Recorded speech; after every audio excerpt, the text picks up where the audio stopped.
Railway में selection मतलब PYQ। जी हाँ दोस्तों, सही सुना आपने। क्योंकि फ्रेंड्स रेलवे ही एक ऐसी संस्था है जो आपके प्रीवियस ईयर क्वेश्चंस को एग्जाम पे रिपीट करना होता है। क्योंकि फ्रेंड्स रेलवे को कई शिफ्टों में एग्जाम लेने होते हैं। तो चलिए फ्रेंड्स, आज का एपिसोड हमारा 11 है, जो आपके 15/10/2018 सेकेंड शिफ्ट में क्वेश्चंस पूछे गए थे फ्रेंड्स, उसका क्वेश्चंस का एनालिसिस करेंगे। फ्रेंड्स, आप अगर एग्जाम 2025 की तैयारी कर रहे हैं तो ये सेशन आपके लिए बेहद इंपॉर्टेंट होने वाली है। इसीलिए फ्रेंड्स सेशन के अंत तक जरूर बने रहिएगा। आपके इस सेशन के माध्यम से जो है आपके उन क्वेश्चंस का अनुमान लग जाएंगे कि आपके रेलवे ग्रुप डी एग्जाम्स 2025 में जो आपके एग्जाम होने वाले हैं, आपके किस लेवल के क्वेश्चंस पूछे जाते हैं, किस टाइप से क्वेश्चंस पूछे जाते हैं, किस चैप्टर से ज़्यादा क्वेश्चंस मिलते हैं, न्यूमेरिकल क्वेश्चंस कितने मिलते हैं, इस तरह के क्वेश्चंस आपको देखने को मिलेंगे। ये सेशन फ्रेंड्स आपके लिए PYQ क्वेश्चन जो होगा फ्रेंड्स, आपके रेलवे के लिए ग्रुप डी का जो फ्रेंड्स प्रीवियस ईयर क्वेश्चंस होता है आपके रामबाण साबित हो सकते हैं। क्योंकि फ्रेंड्स रेलवे ही एक ऐसी संस्था है जो आपके पिछले ईयर के क्वेश्चन को कई बार रिपीट करते हैं। तो चलिए फ्रेंड्स, आज का ये इंपॉर्टेंट एपिसोड 11 शुरू करते हैं फर्स्ट क्वेश्चन से। और हाँ फ्रेंड्स, आज की सेशन में हम लोग 100 क्वेश्चन में से जो आपके साइंस के क्वेश्चंस होते हैं उन्हीं क्वेश्चंस को कवर करेंगे। तो चलिए आज का इंपॉर्टेंट सेशन शुरू करते हैं। पहला क्वेश्चन देखते हैं फ्रेंड्स। पहला क्वेश्चन हमारा तीसरा क्वेश्चन साइंस से संबंधित क्वेश्चन पूछा गया है। फ्रेंड्स एक चीज़ ध्यान रखिएगा, आपको 100 क्वेश्चन जो पूछे जाएंगे आपके मिक्स क्वेश्चन होंगे। यानी कि फ्रेंड्स आपको कहीं रीजनिंग के क्वेश्चन देखने को मिलेंगे, कहीं मैथ के क्वेश्चन देखने को मिलेंगे, कहीं साइंस के क्वेश्चन देखने को मिलेंगे। आपको चैप्टर वाइज बटे हुए नहीं रहेंगे, यानी सेशन वाइज नहीं रहेंगे, यानी आपको मिक्स क्वेश्चन देखने को मिलेंगे। तो चलिए देखते हैं तीसरा क्वेश्चन। तीसरा क्वेश्चन क्या पूछा गया है आपके, कार्य करने की दर या ऊर्जा स्थानांतरण की दर को क्या कहते हैं। ध्यान रखिएगा फ्रेंड्स, कार्य करने की दर को क्या कहते हैं। यानी कि फ्रेंड्स कार्य करने की दर, यानी ऊपर हो जाएंगे हमारे कार्य और नीचे हो जाएंगे दर। दर का मतलब होते हैं समय, और इन्हीं कार्य बटे समय को क्या कहेंगे फ्रेंड्स, तो आप जानते होंगे कार्य बटे समय जो आपके फॉर्मूला होते हैं आपके शक्ति के फॉर्मूला होते हैं। ध्यान रखिएगा, शक्ति के फॉर्मूला जो होते हैं आपके कार्य बटे समय होते हैं। यहाँ बोला गया है कार्य करने की दर को, यानी कार्य ऊपर और नीचे समय। दर का मतलब हो जाएंगे आपके टाइम। तो इस तरह से हो जाएंगे आपके राइट आंसर ऑप्शन नंबर ए हो जाएंगे। कार्य करने की दर या फिर ऊर्जा स्थानांतरण की दर को क्या कहते हैं, तो शक्ति कहते हैं। इस तरह से आपके राइट आंसर हो जाते हैं ऑप्शन नंबर ए। अगला क्वेश्चन पूछा गया है हमारा नौवां क्वेश्चन। नौवां क्वेश्चन क्या है हमारा, नौवां क्वेश्चन पूछे गए थे आपके 16 ग्राम ऑक्सीजन में ऑक्सीजन के डैश परमाणु होते हैं।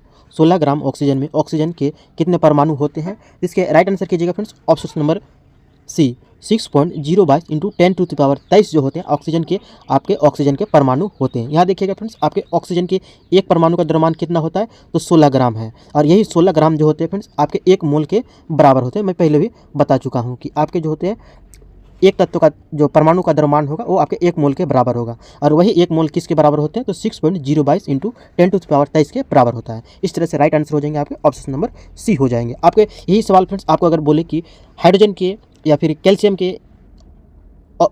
के द्रव्यमान के अनुसार परमाणु कितने होते हैं, तो कैल्शियम के परमाणु द्रव्यमान कितना होगा, कैल्शियम के 40 हो जाएंगे। कैल्शियम के परमाणु द्रव्यमान हो जाएंगे 40, और यही 40 का द्रव्यमान जो होंगे फ्रेंड्स, यानी अणु जो होंगे यानी परमाणु हो जाएंगे, वो भी आपके 6.022 इंटू 10⁻23 हो जाएंगे। क्योंकि फ्रेंड्स एक तत्व का द्रव्यमान जो होगा आपके 6.022 इंटू 10⁻23 के बराबर होगा। ये जरूरी नहीं है कि आपके यही द्रव्यमान देखने को मिलेंगे, बस उस तत्व के सापेक्ष उसका द्रव्यमान होना चाहिए जो तत्व आपको दिए जाएंगे। यहाँ ऑक्सीजन के सापेक्ष बोले गए हैं, तो आपके ऑक्सीजन का द्रव्यमान होते हैं 16, परमाणु का द्रव्यमान इसी वजह से इतना ही हो जाते हैं।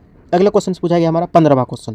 15वां क्वेश्चन पूछा गया था आवर्त सारणी से रिलेटेड। फ्रेंड्स मैं आपको एक बात बता दूं, आप अगर फ्रेंड्स रेलवे ग्रुप डी 2025 में फ्रेंड्स सिलेक्शन चाहते हैं तो आपको फ्रेंड्स 3 चीज़ में अच्छी तरह से पकड़ होनी चाहिए, जिनमें से फ्रेंड्स आपके आवर्त सारणी के जितने क्वेश्चंस बनते हैं, दूसरा न्यूमेरिकल क्वेश्चंस, और तीसरा जो फ्रेंड्स आपके महत्वपूर्ण रोल होता है प्रीवियस ईयर क्वेश्चंस का। प्रीवियस ईयर क्वेश्चंस फ्रेंड्स आपके एक शिफ्ट में तो इससे जरूर यानी होगा कि आपके 6 से 7 क्वेश्चन जो आपके रिपीट होने को देखने को मिलेंगे, और बाकी जो फ्रेंड्स रहेंगे आपके सेम टाइप के क्वेश्चन रहेंगे, बस आपके स्थान परिवर्तन रहेंगे। जैसे कि यहाँ पर पूछा गया आधुनिक आवर्त सारणी में होते हैं, क्या होते हैं, जिसके राइट आंसर कीजिएगा ऑप्शन नंबर डी, 18 समूह होते हैं और 7 आवर्त होते हैं। यही चीज़ को फ्रेंड्स आपको घुमाकर दे सकते हैं। यही समूह के जगह आपको क्या दे देंगे, वर्ग दे देंगे, और बस यही ऑप्शन को चेंज कर देंगे। इस तरह से भी आपके ऑप्शन बन सकते हैं। तो बस ध्यान रखिएगा, आधुनिक आवर्त सारणी में 18 समूह होते हैं और 7 आवर्त होते हैं। और इसी को फिर अन्य सवाल किस तरह बना सकते हैं आपको कि आधुनिक आवर्त सारणी किस वैज्ञानिक के द्वारा दिया गया, तो आपके राइट आंसर हो जाता है आपके मोस्टली साहब के द्वारा दिया गया। इसी तरह के क्वेश्चन आपके घुमा फिरा करके पूछे जाते हैं। तो फ्रेंड्स आपके लिए जरूरी होता है कि प्रीवियस ईयर क्वेश्चन को देखना, तभी फ्रेंड्स आपको अनुमान लग जाएंगे कि आपके एग्जाम पे किस टाइप के क्वेश्चन पूछे जाते हैं। चलिए अगला क्वेश्चन देखते हैं। अगला क्वेश्चन हमारा पूछा गया है 22वां क्वेश्चन। 22वां क्वेश्चन है, जब एक वस्तु को अवतल दर्पण के वक्रता केंद्र से बाहर रखा जाता है तो छवि का निर्माण होगा। किस स्थान पर छवि होगा? जो फ्रेंड्स आपके इस तरह से अवतल दर्पण बनते हैं, ध्यान रखिएगा। अवतल दर्पण में जो होते हैं फ्रेंड्स आपके अंदर की ओर परावर्तक सतह होते हैं और इस तरह से आपके फोकस दूरी होते हैं और वक्रता केंद्र होते हैं। अगर बोला गया है कोई वस्तु अवतल दर्पण से वक्रता केंद्र से बाहर रखा जाए, यानी इधर हो जाएंगे फ्रेंड्स आपके बाहर, क्योंकि हमारा इधर है, हमारा क्या है, दर्पण है, तो इस तरह से बाहर हो जाएंगे। अगर वस्तु को यहाँ पर रखा जाता है, मान लिया अवतल दर्पण वक्रता केंद्र से बाहर रखा जाए, इस स्थिति में रखा जाता है, तो छवि का निर्माण किस स्थान पर होगा? इस तरह से जो छवि का जो निर्माण होगा फ्रेंड्स आपके कहाँ पर होगा? फोकस दूरी और वक्रता केंद्र के बीच होगा, यानी ऑप्शन नंबर डी हो जाएंगे। यानी इस स्थान पर वस्तु की स्थिति बनेगी, यानी छवि का निर्माण होगा। ध्यान रखिएगा, कोई वस्तु अगर वक्रता केंद्र से परे रखा जाता है तो उस वस्तु की स्थिति जो होगी, प्रतिबिंब जो होगी, आपके फोकस दूरी और वक्रता केंद्र के बीच होगी, यानी इस स्थिति पर इसकी प्रतिबिंब बनेंगे। अगला क्वेश्चन है हमारा 27वां क्वेश्चन। 27वां क्वेश्चन पूछा गया था आपके द्रव्यमान से रिलेटेड, यानी फॉर्मूला से रिलेटेड। आगे आपके फॉर्मूला से क्वेश्चन आपको जरूर देखने को मिलेंगे। क्वेश्चन से आपके CaCl2 यानी कैल्शियम क्लोराइड का सूत्र इकाई का द्रव्यमान क्या होगा? कैल्शियम क्लोराइड के सूत्र इकाई का द्रव्यमान क्या होगा? तो ध्यान रखिएगा फ्रेंड्स, इसके राइट आंसर हो जाएंगे ऑप्शन नंबर बी हो जाएंगे, 111 यूनिट हो जाएंगे। आप कैसे होंगे? तो फ्रेंड्स आपके कैल्शियम का द्रव्यमान होता है, कैल्शियम का एटॉमिक नंबर होता है आपके 20 और जबकि द्रव्यमान होता है फ्रेंड्स आपके 40, यानी 2 गुना होता है लगभग में द्रव्यमान। तो ध्यान रखिए, कैल्शियम का द्रव्यमान हो गया आपके 40 और क्लोरीन का फ्रेंड्स एक अणु का द्रव्यमान होते हैं आपके 35.5 होते हैं।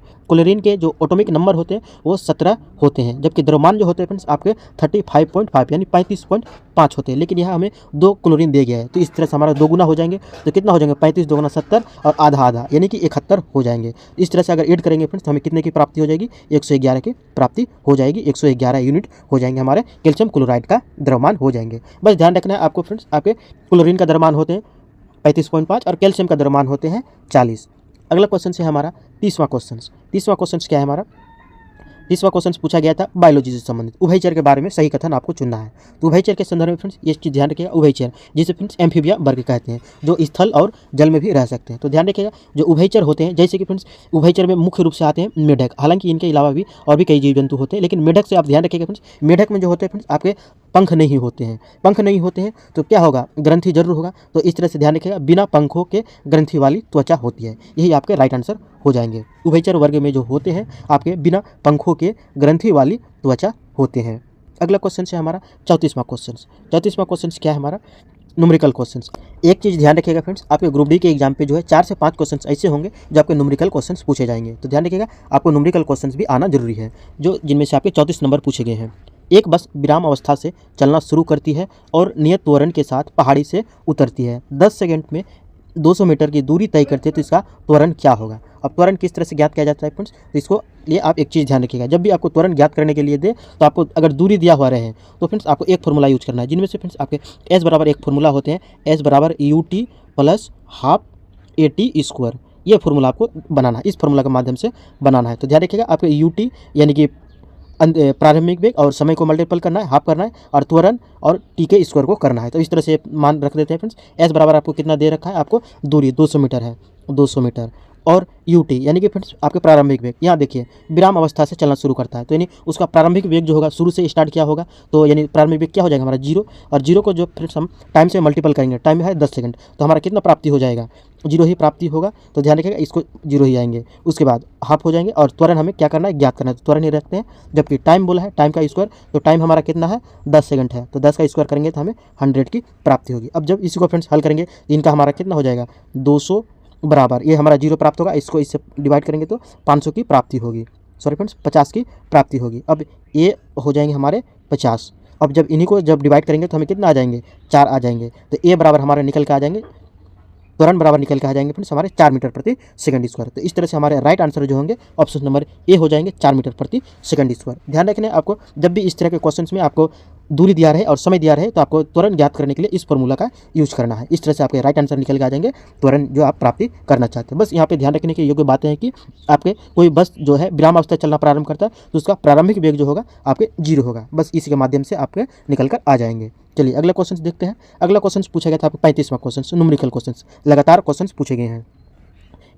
35वां क्वेश्चन से आपके 14 kg की एक वस्तु जब भूमि से 5 मीटर की ऊंचाई पर हो तो तब इसमें निहित ऊर्जा कितनी होगी? दिया गया है आपके जी यानी गुरुत्वजनित त्वरण दिया गया है आपके 9.8 मीटर प्रति सेकंड स्क्वायर। जिसमें देखिए फ्रेंड्स आपको स्थितिज ऊर्जा आपको नजर आ रही है, क्योंकि फ्रेंड्स आपके ऊंचाई पर है, कोई वस्तु जो है इतना केजी का वस्तु है और ऊंचाई पर अवस्थित है 5 मीटर की ऊंचाई पर, जिसमें कौन सी ऊर्जा आपको देखने को मिलेगी, स्थितिज ऊर्जा देखने को मिलेगी, यानी कि फ्रेंड्स आपके पोटेंशियल एनर्जी आपको देखने को मिलेगी। और पोटेंशियल एनर्जी बराबर आपके फॉर्मूला जो होते हैं फ्रेंड्स आपके mgh, ये आपके फॉर्मूला होते हैं। ध्यान रखिएगा, पोटेंशियल एनर्जी बराबर इतने फॉर्मूला होता है। अब इसमें क्या करना है, सबके मान रख देना है। 14 kg हो जाएंगे, मल्टीपल 9.8 से मल्टीपल करना है। 9.8 को अगर पॉइंट उड़ा देते हैं तो नीचे 10 की प्राप्ति होगी, और इन्हीं को जब हम किससे मल्टीपल करेंगे, हाइट से, यानी 5 मीटर हमारा हाइट है, तो इस तरह से कितना निकल के आ जाएगा, 10 हमारा हाइट जो है, 10 सॉरी फ्रेंड्स आपके यहाँ 5 हाइट है, 5 को इससे डिवाइड करेंगे तो 2 की प्राप्ति होगी, और यही 2 को जब इससे डिवाइड करेंगे तो 7 की प्राप्ति होगी, और इन्हीं जब जो 7 को 98 से मल्टीपल करेंगे तो हमें कितने की प्राप्त हो जाएगी, 7 8 56, 7 9 63 और 5 68, यानी कि हमारे प्राप्ति हो जाएगी 686 मीटर, 686 मीटर प्रति सेकंड स्क्वायर हमारे, सॉरी फ्रेंड्स आपके ऊर्जा का ऐसे मात्रक होते हैं जूल। इस तरह से हमारे राइट आंसर हो जाएंगे 686 जूल। अब 686 जूल कौन से ऑप्शन है, जिसे देखते हैं, जिसके राइट आंसर हो जाएंगे friends option number C. Option number C में आपको दिया गया है 686 जूल। तो बस एक चीज़ ध्यान रखिएगा फ्रेंड्स, आपके पोटेंशियल एनर्जी बराबर होते हैं, आपको ये फॉर्मूला ध्यान रखना है, mgh, ये आपको फॉर्मूला ध्यान रखना है और सभी के मान रख देना, इस तरह से राइट आंसर निकल के आ जाएंगे। 37वां क्वेश्चन से आपके पूछे गए हैं कि मैग्नीशियम रिबन एक चमकदार सफ़ेद लौह के साथ जलता है और एक डैश रंगहीन पाउडर में बदल जाता है, यानी किस कलर में बदल जाता है, ये आपको चयन करना है। तो ध्यान रखिएगा, मैग्नीशियम रिबन को अगर सब एक चमकदार सफ़ेद लौह के साथ जलता है तो एक रंगीन पाउडर में बदलता था। तो ध्यान रखिएगा, इसके राइट आंसर हो जाएंगे किस कलर में ही बदल जाएंगे, तो सफ़ेद लौह के साथ जो है आपके सफ़ेद में ही बदल जाएंगे। ऑप्शन से भी आप ध्यान रखिएगा फ्रेंड्स, आपके राइट आंसर हो जाएंगे ऑप्शन नंबर सी हो जाएंगे, सफ़ेद में ही बदल जाते हैं, क्योंकि फ्रेंड्स आपके सफ़ेद लौह के साथ जलाया जाता है और रंगीन पाउडर जो बनेंगे आपके सफ़ेद कलर के ही बनेंगे। अगला क्वेश्चन है हमारा 38वां क्वेश्चन, निम्नलिखित में से चिकित्सा विज्ञान की कौन सी प्रशाखा यकृत के उपचार और अध्ययन से संबंधित है, यानी कि जो फ्रेंड्स यकृत का उपचार और अध्ययन किया जाता है, ये किस शाखा के अंतर्गत किया जाता है, तो इसके राइट आंसर कीजिएगा फ्रेंड्स, आपके ऑप्शन नंबर बी हेपेटोलॉजी के अंतर्गत किया जाता है। किसके अंतर्गत किया जाता है, तो हेपेटोलॉजी के अंतर्गत यकृत का अध्ययन किया जाता है और उनका उपचार किया जाता है। अगला क्वेश्चन है हमारा 48वां क्वेश्चन। 48वां क्वेश्चन आपके पूछे गए हैं फ्रेंड्स, आपको अगर हमारी सेशन पसंद आ रही है, आपके लिए हेल्पफुल हो रही है, तो सेशन को एक लाइक और एक शेयर जरूर कीजिएगा। और आप अगर फ्रेंड्स हमारे उद्धव क्लासेस पर नहीं है तो उद्धव क्लासेस को सब्सक्राइब कीजिएगा और बेल आइकन को भी प्रेस कर दीजिएगा, ताकि आपको हमारे आने वाले इंपॉर्टेंट वीडियो का नोटिफिकेशन आप तक पहुंचते रहे। और हाँ फ्रेंड्स, आप अगर इस सेशन का PDF प्राप्त करना चाहते हैं, टोटल 100 क्वेश्चन का टेस्ट लगाना चाहते हैं, तो आप हमारे टेलीग्राम चैनल उद्धव क्लासेस से जुड़कर इस सेशन का PDF प्राप्त कर सकते हैं। चलिए अगला क्वेश्चन है हमारा 48वां क्वेश्चन, निम्न में से कौन सी धातु उभयधर्मी ऑक्साइड बनाती है, यानी कि फ्रेंड्स आपके उभयधर्मी ऑक्साइड बनाने वाली धातु जो है वो हो जाएंगे आपके right answer option number D हो जाएंगे, एल्यूमिनियम। उभयधर्मी ऑक्साइड उसमें कहते हैं फ्रेंड्स जिसमें ऑक्सीकरण और अवकरण दोनों तरह के गुण पाए जाते हैं, उसे फ्रेंड्स आपके उभयधर्मी ऑक्साइड कहते हैं। तो ये कौन से तत्व है फ्रेंड्स, यानी कि एल्यूमिनियम है। कहीं कहीं फ्रेंड्स आपके ऑप्शंस जो दिए जाते हैं फ्रेंड्स इसी सेम क्वेश्चंस रहेंगे और ऑटोमिक नंबर पे आधारित पूछ लिए जाते हैं, जैसे कि कैल्शियम के ऑटोमिक नंबर 20 होते हैं, 20 रहेंगे, सोडियम के ऑटोमिक नंबर 11 होते हैं, 11 रहेंगे, और कॉपर के ऑटोमिक नंबर 29 होते हैं, ये रहेंगे, और एल्यूमिनियम के 13 होते हैं, इस तरह से रहेंगे। तो ध्यान रखिएगा, आपको ऑटोमिक नंबर भी आपको ध्यान रखना जरूरी होता है, जरूरी नहीं कि आपके इन्हें सिंबल के रूप में दे दिए जाएंगे, तो आपको ऑटोमिक नंबर यानी परमाणु संख्या भी आपको ध्यान रखना है। तो ध्यान रखिएगा, आपके एल्यूमिनियम के ऑटोमिक नंबर होते हैं 13, इस तरह से भी आप ध्यान रख सकते हैं। अगला क्वेश्चन पूछे गए आपके 50वां क्वेश्चन, 50वां क्वेश्चन पूछे गए थे आपके सत्य कथन और असत्य कथन पर आधारित है। कथन हमारा ए और बी दो दिए गए हैं, आपको इनमें से जो आपके सत्य कथन बनते हैं उसको चयन करना है। यदि तापमान कम करते हैं और दबाव बढ़ाते हैं तो वायुमंडलीय गैसों का द्रव्य अवस्था में बदले जा सकते हैं, बिल्कुल सही कथन है फ्रेंड्स। आप अगर किसी द्रव्य को गैसीय अवस्था में बदलना चाहते हैं फ्रेंड्स, तो आपको प्रेशर को यानी दाब को बढ़ाना होगा और तापमान को कम करना होगा, तभी जाके आपके फ्रेंड्स वायुमंडलीय गैस जो है आपके द्रव्य अवस्था में परिवर्तित हो जाएंगे, यानी ये कथन हमारा बिल्कुल सही है। दूसरा कथन है हमारा, एक ठंडे दिन का अर्थ है कि वायुमंडल का तापमान उच्च है, बिल्कुल गलत है फ्रेंड्स। इसमें देखिए ठंडे दिन बोला है, ठंडे दिन में तो आप वायुमंडल का तापमान उच्च प्राप्त नहीं कर सकते, यानी यहीं से आप कह सकते हैं कि ये कथन आपके गलत है। आगे बढ़ते हैं, और हवा की आर्द्रता कम होती है, इन दोनों कारकों में वाष्पीकरण की दर में वृद्धि होती है और इस प्रकार भारी शीतलन का उत्पादन होता है, बिल्कुल गलत है। तो ध्यान रखिएगा फ्रेंड्स, आपके राइट कथन जो होंगे आपके ऑप्शन नंबर हो जाएंगे, ऑप्शन नंबर सी हो जाएंगे, जो फ्रेंड्स आपके ऑप्शन नंबर सी में बताया गया कि केवल ए कथन ही सत्य है, इस तरह से राइट आंसर हो जाएंगे। तो ध्यान रखिएगा, आपके राइट आंसर हो जाएंगे ऑप्शन नंबर सी हो जाएंगे। अगला क्वेश्चन है हमारा 53वां क्वेश्चन। 53वां क्वेश्चन पूछा गया है फिर आगे आपके कथन से रिलेटेड, तो ध्यान रखिएगा फ्रेंड्स, इस तरह क्वेश्चन आपको बनाना अनिवार्य होता है।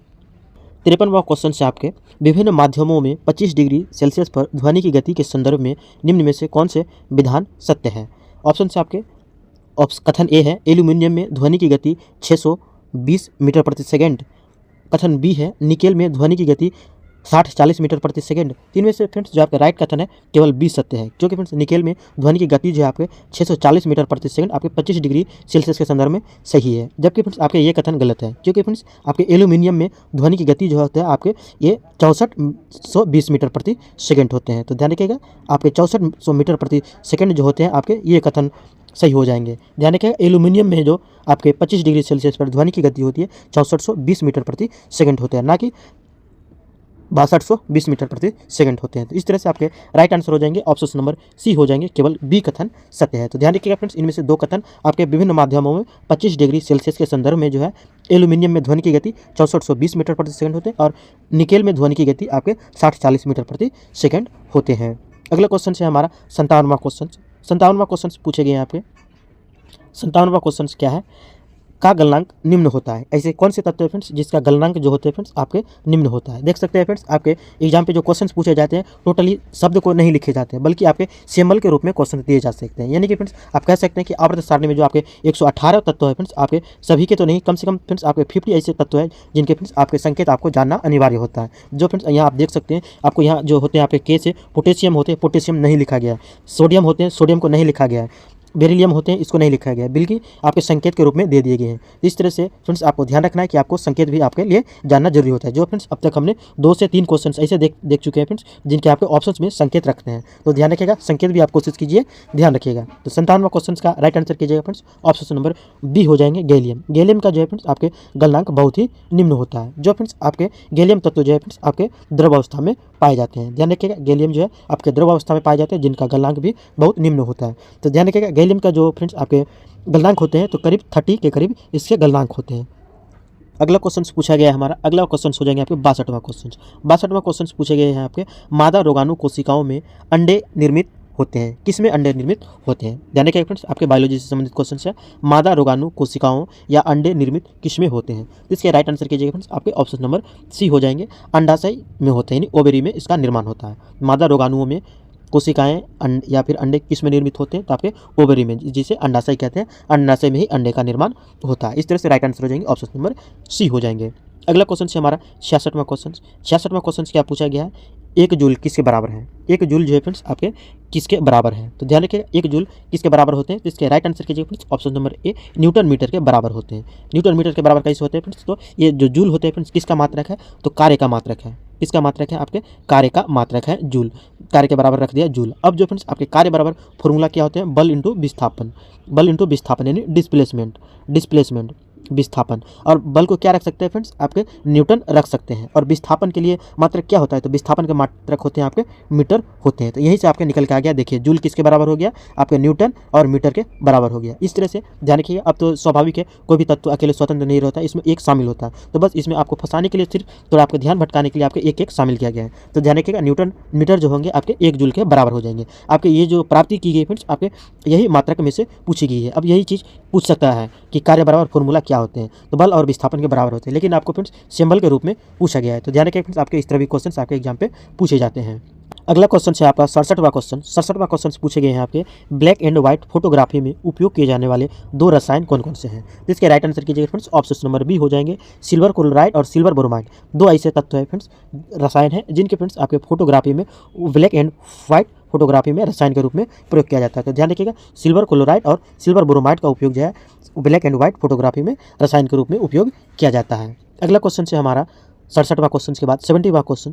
फ्रेंड्स हम लोग केवल साइंस के क्वेश्चन को देख रहे हैं, क्योंकि फ्रेंड्स आपके साइंस के क्वेश्चन रेलवे ग्रुप डी के एग्जाम पे स्पेशली जो है आपके कितने 25 क्वेश्चन पूछे जाते हैं। और 25 क्वेश्चन जो फ्रेंड्स आपके 25% के करीब कवर हो जाते हैं, जो आपके किसी भी एग्जाम के लिए महत्वपूर्ण होता है। और रेलवे में फ्रेंड्स आपके प्रीवियस ईयर क्वेश्चन साइंस के क्वेश्चन जो है रिपीट हो जाते हैं, इसलिए फ्रेंड्स प्रीवियस ईयर क्वेश्चन देखना जरूरी होता है। अगर फ्रेंड्स हमारी सेशन पसंद आ रही है तो सेशन को एक लाइक और एक शेयर जरूर कीजिएगा। और आप अगर फ्रेंड्स हमारे उद्धव क्लासेस पर नहीं है तो उद्धव क्लासेस को सब्सक्राइब कर लीजिएगा और बेल आइकन को भी प्रेस कर दीजिएगा, ताकि आप हमारे आने वाले इंपॉर्टेंट वीडियो नोटिफिकेशन आप तक पहुंचते रहें। और फ्रेंड्स आपको मैं एक चीज़ और बता दूं, आप अगर इस सेशन का पीडीएफ प्राप्त करना चाहते हैं तो आप हमारे टेलीग्राम चैनल उद्धव क्लासेस से जुड़कर इस सेशन का पीडीएफ प्राप्त कर सकते हैं। चलिए अगला 70वां क्वेश्चन से देखते हैं। 70वां क्वेश्चन है हमारा न्यूमेरिकल क्वेश्चन है आपके 10 वोल्ट के विभवांतर वाले 2 बिंदुओं पर 4 कूलाम के आवेश को स्थानांतरित करने में क्या गया कार्य होगा। तो जब भी इस संदर्भ में फ्रेंड्स आपके विभवांतर और आवेश दिए रहे और आपको कार्य ज्ञात करने के लिए दे फ्रेंड्स, तो आपके एक फॉर्मूला ध्यान रखिएगा, कार्य बराबर जो फॉर्मूला होते हैं V और Q के मल्टीपल होते हैं, यानी कि फ्रेंड्स आपके विभवांतर और आवेश के गुणनफल के बराबर कार्य होते हैं। बस आपको कुछ नहीं करना है, जो चीज़ दिया रहे हैं विभवांतर और कूलाम दोनों को मल्टीपल कर देना है। जब इसको मल्टीपल करेंगे तो कितने की प्राप्ति आ जाएंगे, आपके 40 की प्राप्ति हो जाएंगे। और कार्य का मात्रक होते हैं जूल। इस तरह से राइट आंसर हो जाएंगे आपके ऑप्शन नंबर ए हो जाएंगे, 40 जूल हो जाएंगे। अगला क्वेश्चन से हमारा 77वां क्वेश्चन। 77वां क्वेश्चन पूछे गए हैं आपके। 77वां क्वेश्चन देखा जाए, वेग में परिवर्तन या फिर लगने वाले समय किसके बराबर है। वेग में परिवर्तन प्रति लगने वाले समय, यानी कि फ्रेंड्स आपको जो फॉर्मूला होता है उसको घुमा कर रखा गया है। वेग में परिवर्तन यानी कि फ्रेंड्स वेग में परिवर्तन, मान लीजिए कि हमारा अंतिम वेग 20 मीटर प्रति सेकंड और प्रारंभिक वेग 4 मीटर प्रति सेकंड है, यानी वेग में परिवर्तन हो गया। अब इसी चीज़ को बोला है लगने वाले समय, प्रति है यहाँ और लगने वाले समय यानी समय दे दिया मैंने 4 सेकंड लगा। अब यही चीज़ किसके बराबर हो जाएंगे, तो यहाँ देख सकते हैं फ्रेंड्स आपके वेग में परिवर्तन की दर को त्वरण कहते हैं। तो बस यहाँ पर हमारा ए प्राप्ति हो जाएंगे, यानी त्वरण की प्राप्ति हो जाएंगे। तो इस तरह से हमारा राइट आंसर हो जाएंगे ऑप्शन नंबर सी हो जाएंगे, त्वरण कहते हैं। अगला क्वेश्चन से हमारा 78वां क्वेश्चन। 78वां क्वेश्चन आ गए न्यूमेरिकल क्वेश्चन। मैं फिर एक बार आपको बताना चाहता हूँ फ्रेंड्स, आप अगर रेलवे में सिलेक्शन चाहते हैं तो फ्रेंड्स आपके 4 चीज़ में अच्छी तरह पकड़ होनी चाहिए, जिनमें से फ्रेंड्स आपके हैं प्रीवियस ईयर क्वेश्चन, दूसरा कि आपके फॉर्मूला आना चाहिए और तीसरा कि फ्रेंड्स आपके न्यूमेरिकल क्वेश्चन बनाना आना चाहिए। ये ऐसे क्वेश्चन मिलेंगे आपको, करीब 10 क्वेश्चन मिलेंगे जो फ्रेंड्स आपको सिलेक्शन की ओर बहुत आगे तेजी से आगे की ओर ले जाएंगे, क्योंकि फ्रेंड्स ये ऐसे क्वेश्चन है जो हर किसी के बस में नहीं होता है, नहीं बना पाते हैं। तो ध्यान रखिएगा फ्रेंड्स, आप जितने भी न्यूमेरिकल क्वेश्चन बनते हैं आप उसका जरूर अध्ययन कर लीजिए, या फिर आप हमारे सेशन के माध्यम से जुड़ सकते हैं। आपको पर डे जो है इस तरह के सेशन कराए जाएंगे। अब जितने भी न्यूमेरिकल क्वेश्चन है उसको भी स्पेशली के तौर पर कराए जाते हैं। तो ध्यान रखिएगा आपके एग्जाम पे जो है ग्रुप डी के एग्जाम पे न्यूमेरिकल क्वेश्चन का महत्वपूर्ण रोल होता है। चलिए देखते हैं 78वां क्वेश्चन क्या है।